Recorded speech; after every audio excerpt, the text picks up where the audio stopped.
목돈연구소에만 있는 주말의 극장, 경제의 눈으로 다시 보는 영화연구소, 매일경제 박창영 기자 오셨습니다. 안녕하세요. 안녕하세요. 그 사이에 날씨가 많이 추워졌죠? 어마어마하게 쌀쌀해졌습니다. 그러니까요. 이렇게 추울 때는 우리 박창영 기자는 어떤 영화를 보자고 할까 되게 궁금했어요. 저도 굉장히 몸이 움츠러들고 네. 좀 무기력해지고 좀 이런 경험을 하고 있었는데요. 네.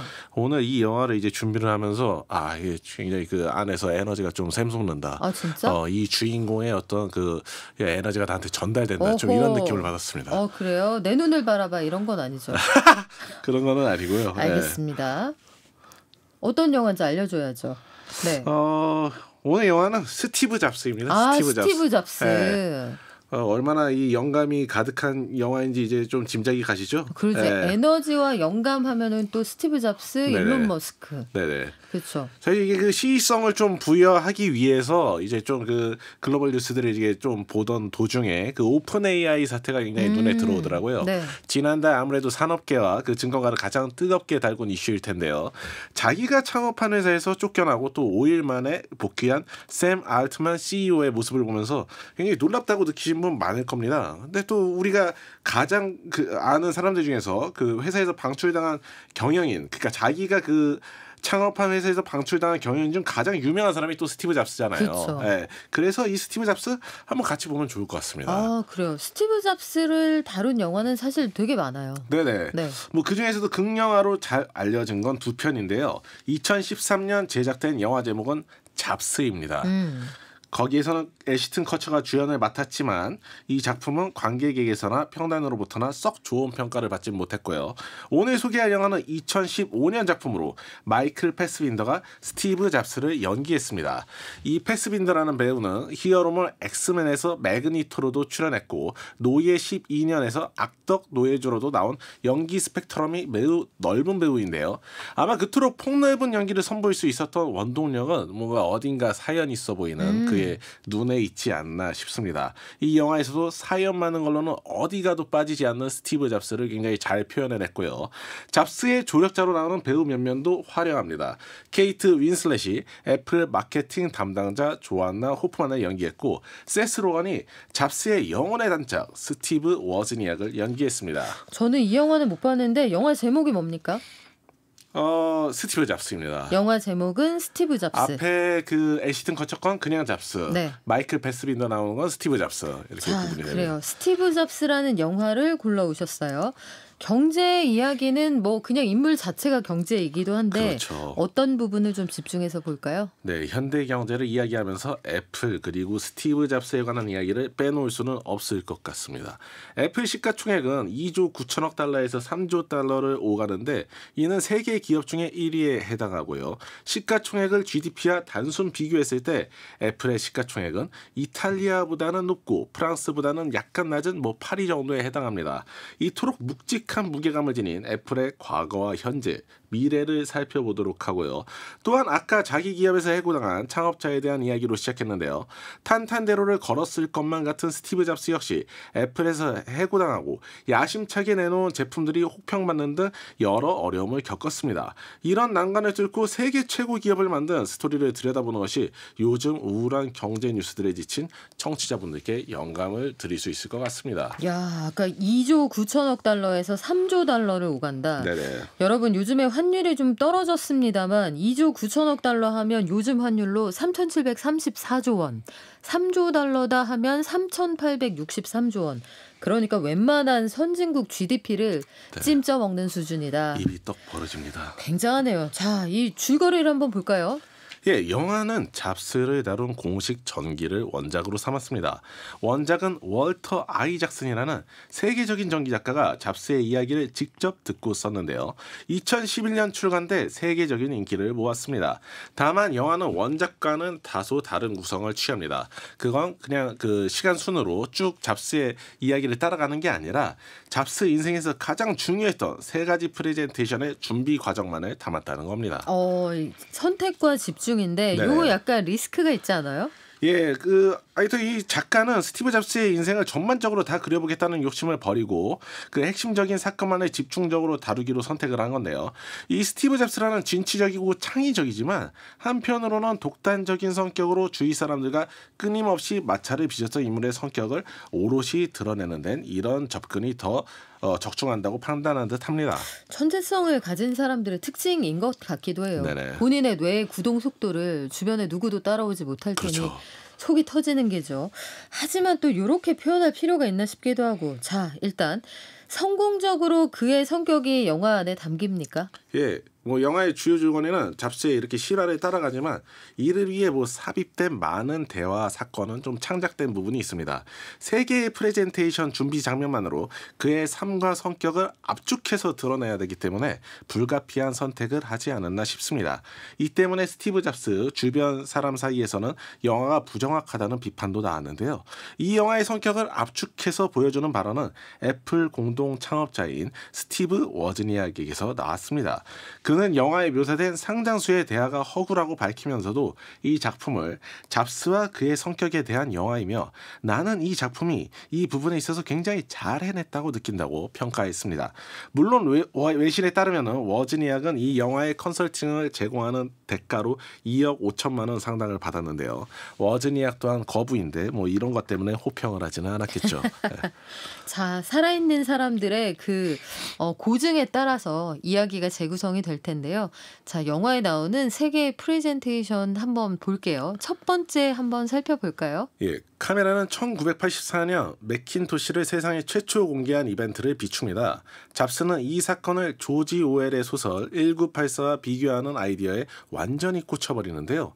그는 당시 컴퓨터 시장에서 압도적 점유율을 기록하고 있었던 IBM이 컴퓨터 업계 전체를 장악하도록 내버려두는 건 마치 1984에서 그려진 디스토피아를 현실로 만드는 것과 유사하다고 이야기합니다.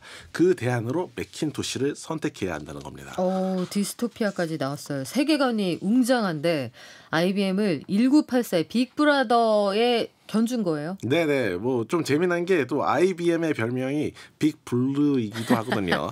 유사성을 통해서 놀리기 좋은 이름이죠. 네. 참고로 당시 IBM 로고에 사용된 색이 파란색이라서 빅블루라는 별명이 생겼다고 합니다. 잡스는 컴퓨터 판매상들의 미래를 자유롭게 해줄 유일한 기업은 애플뿐이라고 이야기하며 맥킨토시의 혁신적인 디바이스의 이미지를 부여하죠. 그런데 영화가 묘사하는 건 이 프레젠테이션 상황이 아니라 PT를 시작하기 직전 소용돌이가 몰아치는 무대 뒤 상황입니다. 재밌네요. 빅블루. 여기 예전에 IBM은 광고할 때 블루맨들이 나왔어요. 네네네. 그래서 광고 자체가 블루맨들이 만드는 광고이기도 했는데 자, 빅블루. 역사적인 발표를 앞두고 이 빅블루를 잡겠다 했던 PT.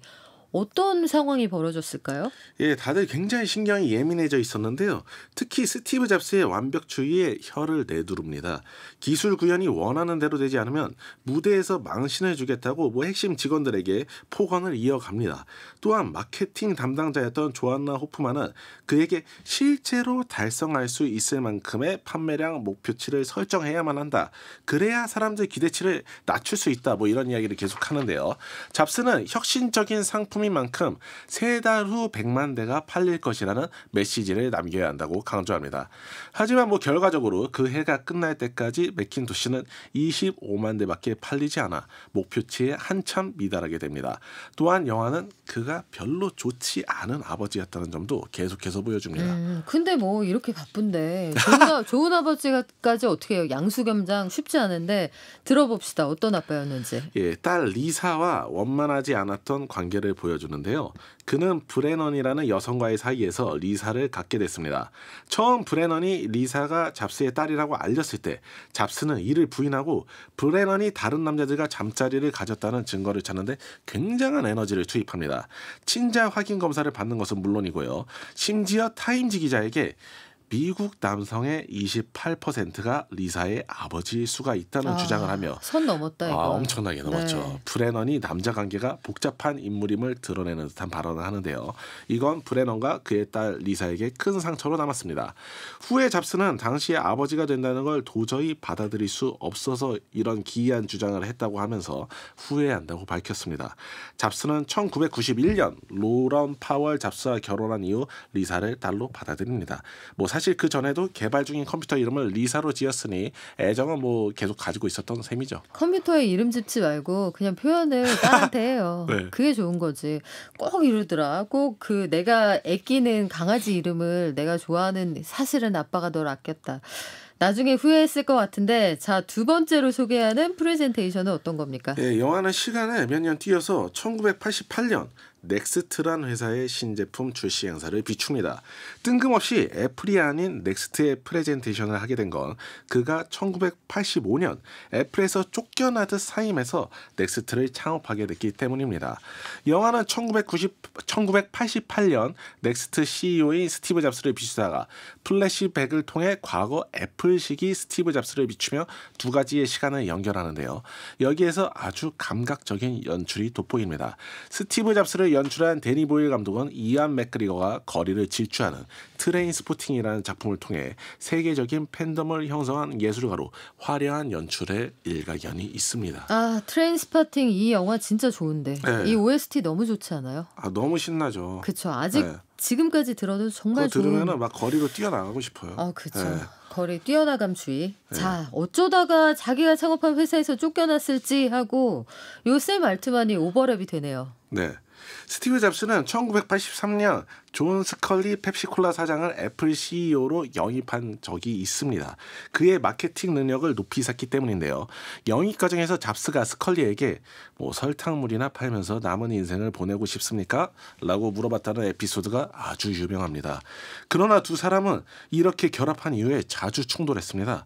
잡스는 누가 뭐라고 하든 자기 머릿속에 있는 걸 현실로 만들어야 하는 사람이었던 반면 스컬리는 이사회와의 조화도 중요하게 생각하는 사람이었기 때문인데요. 스컬리 CEO는 맥킨토시 부문을 운영하고 있던 잡스의 능력을 더 이상 신뢰할 수 없다는 의견을 이사회에 전달합니다.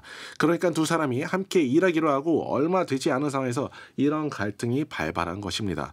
스컬리는 잡스가 도시 부문에서 손을 떼야 한다고 이사회에 의사를 전하고 잡스 또한 자기 지원군을 찾는 데 집중하는데요. 그러나 그동안 잡스의 독단적 경영 행태에 질려버린 사람이 많았던지라 이사회는 만장일치로 잡스의 보직 변경을 결의했습니다. 사실상 회사에서 할 수 있는 일이 별로 없어진 잡스는 1985년 회사를 떠나기로 마음먹으면서 이 넥스트란 회사를 창업하게 됩니다. 이게 아메리카 자본주의의 특징이기도 한데 내가 만약에 스티브 잡스였으면 여기에서 이 부분에 제일 마음의 상처를 입었을 것 같아요. 만장일치. 그렇죠. 한 명도 내 없었다. 내 편 한 명도 없었다. 자, 넥스트를 창업했다고 했는데 이 회사는 잘 돼요? 영화에서는 뉴스 클립을 삽입하면서 넥스트가 실패했음을 보여줍니다. 뉴스에서는 넥스트를 스티브 잡스의 두 번째로 큰 실패로 묘사하는데요. 너무 비싼 가격 때문에 시장에 안착하지 못한 것입니다. 영화에서 소개하는 세 번째 프레젠테이션으로 바로 연결되는데요. 1998년 애플 아이맥 공개 이벤트입니다. 넥스트는 여기서 뭘 팔았는데 비싸서 실패한 거예요? 컴퓨터입니다. 컴퓨터. 네네. 여기에서도 일단 실패를 했다. 애플 아이맥 공개 이벤트로 간다. 애플로 다시 돌아간 건가요? 네. 비록 넥스트 컴퓨터 자체가 큰 성공은 못 거뒀을지언정 스티브 잡스에게는 애플로 다시 돌아올 기회가 됐습니다.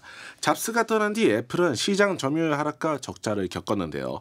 1980년에 시장 점유율이 30% 수준이었으나 1990년대 중반에 3%대로 떨어지고 급기야 존 스컬리 CEO를 해고하기에 이릅니다.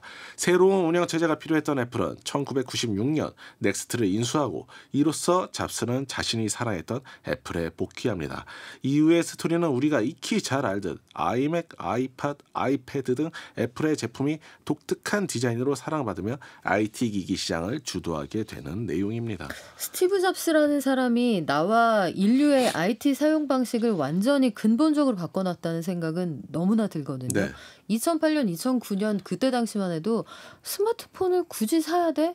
우리 이 굳이 넘어가야 돼 이렇게 보는 제 주변의 동료들이 많았어요. 그렇죠. 그때 되게 좀 낯설었거든요. 그리고 아이폰은 그때만 해도 단추가 없었단 말이죠. 네. 그 화면 야 이거 좀 간지러운데 누르는 맛이 없는데 이런 이야기도 있었는데 이제 전 세계 모든 스마트폰이 그 방식을 선택하고 있다.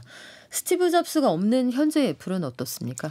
예, 애플이 뭐 여전히 잘 나가고 있다는 건 다들 잘 아실 테고요. 영화에서 스티브 잡스가 고집하던 폐쇄형 생태계에 어떤 변화가 생기고 있는지 짚어보고 넘어가면 좋겠습니다. 영화에서 스티브 잡스는 소비자에게 완전히 다른 경험을 주는데 주력하는 모습을 보입니다. 애플만의 세상을 보여주기 위해선 폐쇄형 생태계를 만들어야 한다고 밀어붙이는 것이죠. 이러한 고집은 맥킨토시 단계에서는 시장의 외면으로 다소 실망스러운 결과를 안겨줬다면 아이맥 이후로는 애플의 차별성을 부각시키며 고공행진으로 이어졌습니다. 최근에는 사회적 요구에 따라 애플이 이러한 폐쇄성을 고집하기만은 어려운 상황처럼 보입니다. 아이폰이 충전 단자를 USB-C 타입으로 변경한 것이 대표적인데요. 아이폰은 지난 11년 동안 자체 충전 단자인 라이트닝을 사용해왔지만 아이폰 15부터는 안드로이드 스마트폰과 마찬가지로 USB-C 타입 충전 단자를 쓰게 된 것입니다. 앞으로는 외부에서 충전 단자를 빌려하는 상황에서 상대방이 쓰는 스마트폰이 네. 애플인지 안드로이드 폰인지 확인할 필요가 없어지는 것이죠. 애플의 이런 변화는 앞서 EU가 전자 폐기물을 줄이기 위해 USB-C 타입 충전 단자 적용을 의무화하는 법안을 제정한 것과 연관이 있습니다. 이거는 세상 잘한 일 아니에요? 쓸데없이 이것저것 쓸 필요 없고 네네. 해외 갈 때 그 기자들 꼭 돼지코 챙겨가야 되고 그래요. 110V, 네. 220V 이런 거 확인하고 긴장돼요. 그 와중에 애플이냐 스마트폰 형태가 어떠냐 요거까지 봤어야 되는데 저는 잘했다고 생각해요. 메시지 전송에도 글로벌 표준을 따르게 됐다. 이거는 어떤 내용이죠? 예, 애플은 내년부터 3세대 문자 규격인 RCS를 아이폰, 아이패드 등에 도입하기로 했습니다. 애플은 그동안 자체 메시지 규격인 iMessage를 고수하면서 아이폰, 아이패드, 아이팟 등 애플 제품끼리만 연동되도록 해왔는데요. 이 때문에 아이폰 사용자가 안드로이드 폰에 사진과 동영상 등을 보낼 땐 2세대 규격인 SMS, MMS 서비스가 제공돼 화질이 저하되는 등의 문제가 있었습니다. 애플은 구글 등 안드로이드 동맹이 EU에 서한을 보내며 iMessage를 디지털 시장법 핵심 규제 대상으로 지정해달라고 요청하는 등의 압박을 가하자 안드로이드와 마찬가지로 RCS를 도입하기로 결정했죠.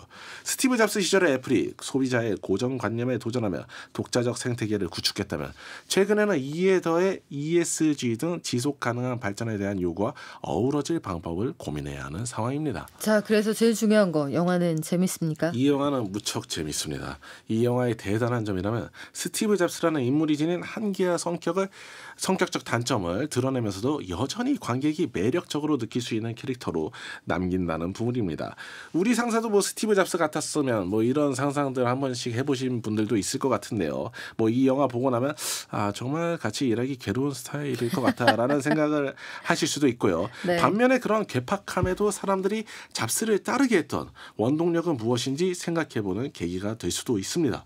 날씨도 무척 쌀쌀해지고 우울한 경제 뉴스도 잇따라 들려오면서 무기력해지기 쉬운 시기인데요. 여러 악조건 속에서도 끊임없이 도전하고 창조했던 스티브 잡스를 다룬 이 작품을 보시면 새로운 영감을 얻어가는 경험을 하실 수 있을 겁니다. 와우, 공익 광고인 줄. 지금까지 경제의 눈으로 영화를 다시 보는 시간 영화연구소 매일경제 박창영 기자였습니다. 고맙습니다. 감사합니다.